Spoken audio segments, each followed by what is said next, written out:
Our beloved bioweapon slang series comes back yet again to show us evil's name, but is that evil starting to seep into what makes the franchise a hit? I'm Saggy, and I want to go over the worst parts of Resident Evil 9.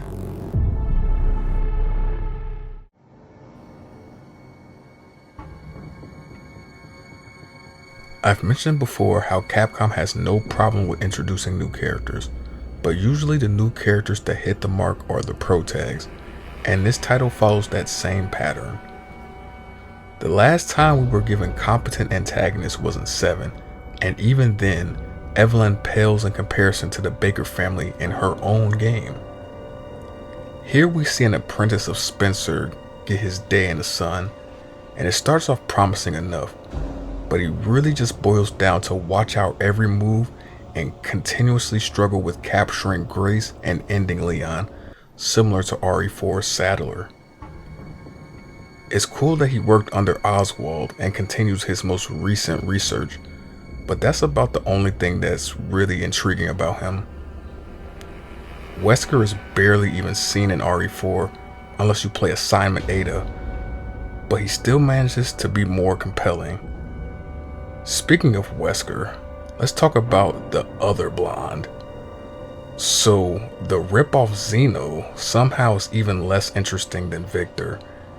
At least we know who this cracked skinned fuck is and what he's been up to. Who the fuck is this guy though? He comes off as cool when he has a moment eradicating a few soldiers and doing Wesker Matrix shit, but his cool factor is surface level at best and gets dry quick when there is no real reason to connect him as any antagonist. Most of his screen time is near the tail end of the game, and it isn't enough time to make him a character to care about or even remember other than the fact that he's not Wesker. They also introduce another character to magnify the cruelty of the villains, Emily. Now, I'm not saying she should have been killed off after solving the Braille puzzle, but the underground segment with unlocking her cell is borderline padding. Hell, her being here feels like it's solely to give the player a reference to Alyssa or Grace adoption dynamic revealed at the end.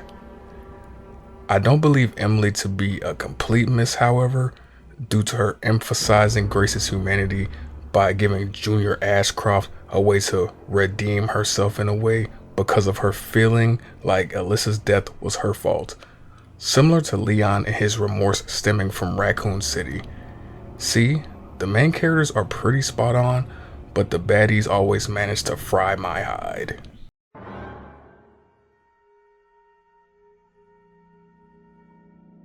Considering this game is going for a greatest hits approach to the overall experience, a divide is bound to happen one way or another, and what better place to have this divide than the core gameplay.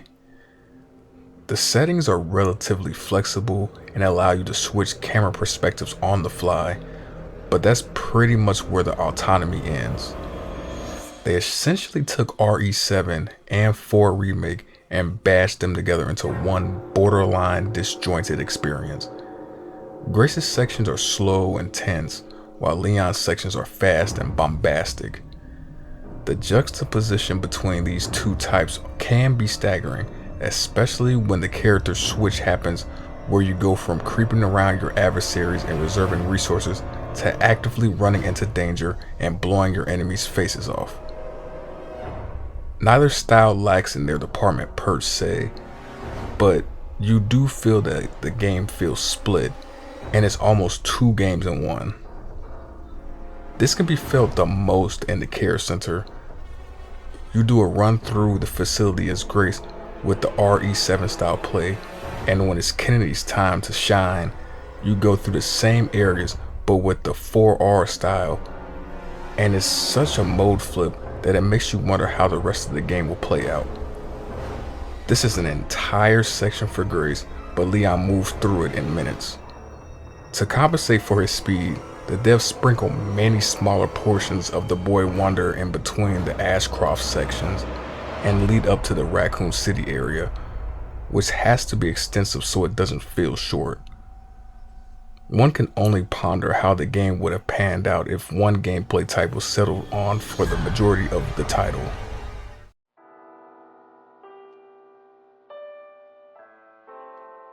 This is a hit or miss for most. However you want to put it, the game leans heavily on nostalgia, particularly in the Raccoon City section and onward naturally. This game is an ode to the franchise and starts off with an outbreak character of all things, but doesn't really crank that shit up until later. This is a problem that was present in 8, where they constantly wanted to shove things in the game to remind you of RE4, like the wannabe Del Lago, and even in 6 with the constant references to RE2 and Leon's campaign. This game does that, but for the memory of RE2 and 2R. In 8, the moments were more spread out, and in 6, most of them were just dialogue. But it's much more noticeable here because it's concentrated at the end of the game, which will be the most fresh on most people's mind. We saw the police station in the trailers, but they also bring back spiders, plants, lickers, and even tyrants. They even go as far as to bring back the shitty nemesis at the end of RE3R as the final boss. Oh, and of course you can't forget the Grim Reaper himself, Hunk. But just like many of the other enemies, he's shoehorned in for like 5 minutes to make you go, oh shit, and not necessarily, that's cool. It would have been better to sprinkle a couple of the guys here and there in between new adversaries to keep the experience fresh for old and newcomers alike, while still keeping that good old nostalgia intact, but I digress.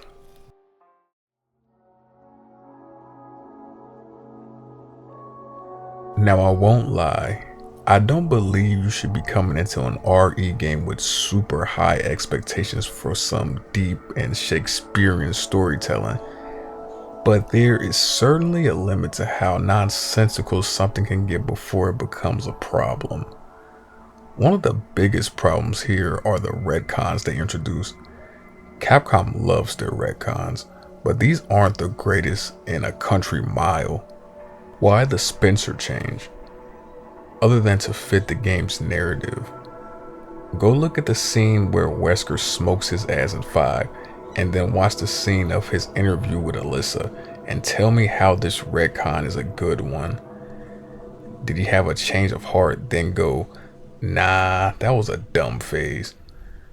With this change, there are several areas that come into question of whether they are changed to fit this new ideology as well. Then you have this weak ass choice ending. I guess it's an homage to RE7, but it was bad and unneeded there, and it's bad and unneeded here.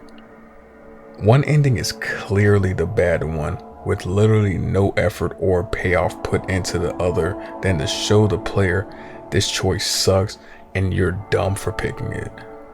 While the other is so much more involved and obviously canon that it begs the question, why even waste resources making and including it? The final objective of the game is to destroy Elpis, so why make it the bad choice and not just completely omit it? I guess that small ass snippet of Spencer is supposed to make your decision as the player different. This might be the worst aspect of the game because of how little it adds to the game. You don't even get to fight the final boss with the bad ending, not even as a Grace specific boss to make the choice more interesting. Just another addition that should have never left the brainstorming phase. But what do you think? Maybe you would have liked to see Claire get some shine after years of being MIA, especially in a game that is connected to her as much as Leon. Maybe you would have liked to seen another merchant for old time's sake instead of a COD mystery box. Let me know below. I'm Saggy, and I'm also out.